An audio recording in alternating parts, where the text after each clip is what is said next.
My name is Carel. I'm the coordinator of IMI SOPHIA and a clinician scientist from University College Dublin.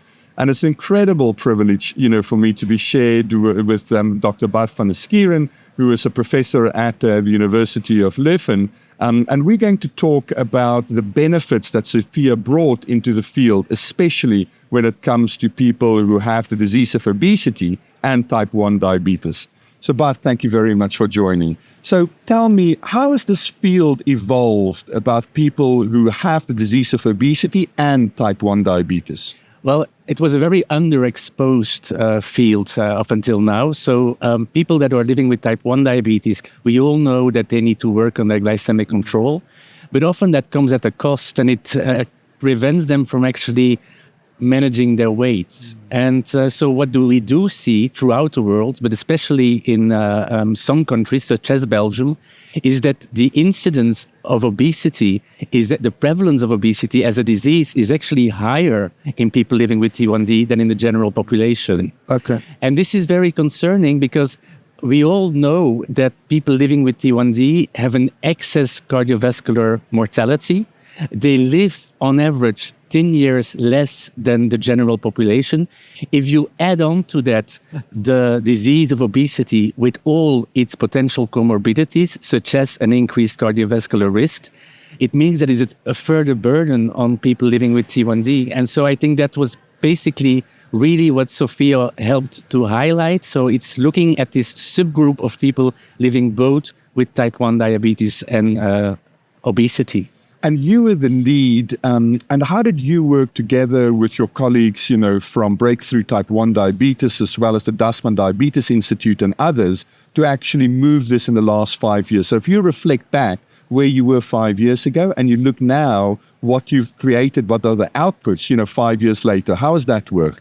The great thing that we have created is international cooperation, and also because the problem is prevalent everywhere, but the prevalence is different from one region to another. So we have been able to cooperate, as you say, with Kuwait, which has a huge obesity prevalence in its general population, but also in people living with T1D. But we have also cooperated with Mexico, with Catalonia, with the UK. So it's a really pan-European, but also worldwide kind of project. And that is very good because we see that the problems are not the same everywhere. We have to tailor the way we handle this problem in a very specific way for each region. Now, for a long time, we thought that obesity is one disease and it's very heterogeneous. But have you found any subtypes of people with obesity in the population who have type 1 diabetes? What we did find is, first of all, that it's even in people with type 1 diabetes. So even in that subset, it's a very heterogeneous disease. It depends on how they manage their glycemia. So it depends on first of all, on whether they're well controlled or not. So people that have poor glycemic control will be more at risk of developing obesity.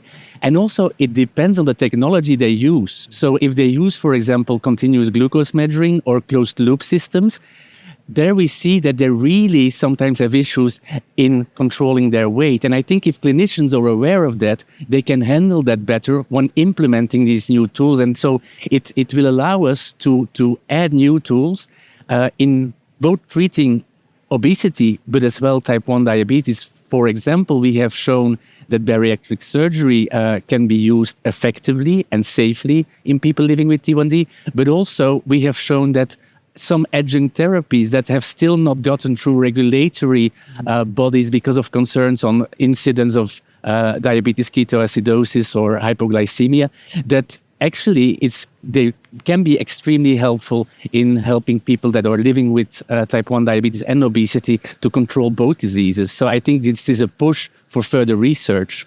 So I really think that IMI SOPHIA, under your leadership and that work package, has really made a practical contribution, for clinicians. So congratulations with that. But here's a more challenging question now. So we know, and type 1 diabetes was one of the great examples where you generated a treatment target, right? We now know, what the glycemic target should be. And, we've gone even further than glycemia with CGM, etc. But if I give you a patient with type 1 diabetes and obesity, how would you approach the target for the obesity part of that? But that's exactly where I think the cooperation between the different work packages can help, because I think, and it's more something that you have been doing in the other work packages, we have phenotyped extensively people living with obesity. And one of the ideas, I think, now is to come to a treat-to-target approach also in people living solely with obesity. But maybe you can comment further on this, because I think this is one of the takeaways of the entire SOPHIA project. Yeah, and I agree with you, because if we can just treat obesity exactly the same as we treat all other diseases, then I think it's going to be so much better for us as practitioners, but also for our patients. And I think the treatment to target is the key to that. And, I'm really pleased about the approach that has been taken. And, our colleagues from industries such as Novo Nordisk has really helped us understand what the treatment to target is. And now what we are able to do is to validate those treatment targets in other cohorts, for example, the ABOS, the bariatric surgery cohort, the SOS cohort from University of Gothenburg, but also other industry partners, peer partners such as Lilly, is now also starting to do that. So I think it's very early days, but just this idea that there may be a target, that's a starting of the conversation. I think SOPHIA has helped to get to a better definition of what obesity exactly is. And it has also contributed a lot in saying what should be the target, because it's always good as a clinician to have an aim that you can explain to your patients. I think it's a way more constructive conversation than just saying lose weight. Bart, thank you very much. So I want to thank you for listening, and thank SOPHIA for everything that it's done and all the partners.